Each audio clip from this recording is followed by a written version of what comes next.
rewriting some of the parts of the app. I'm trying to make it ready for the future.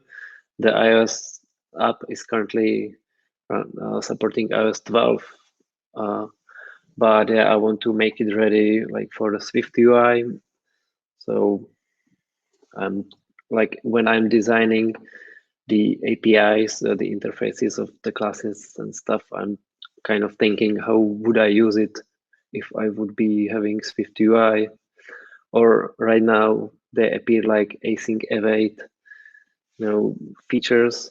So the question is, if should I be thinking about those things which maybe we might use them like 1 or 2 years from now, or we might not use them at all. So should we prepare our interfaces like for this right now, or should we just do it easiest possible way and not think about Swift UI or async await or things like this?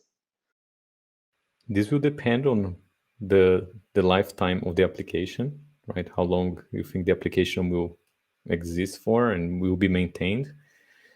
But what I recommend you is not even to try to create interfaces that will be future ready about Swift UI and async await, but to follow design principles. Design principles, if you follow like the solid principles, for example, you will come up with code that is already future ready. Why? Because the principles or clean architecture or domain driven design or dependency injection, what do they tell you? To decouple logic from implementation details, higher level modules from lower level details. Now, async await, Swift UI, UI kit, those are lower level details, right? And if you decouple your logic from those details, it's much easier to adopt new frameworks as they arrive.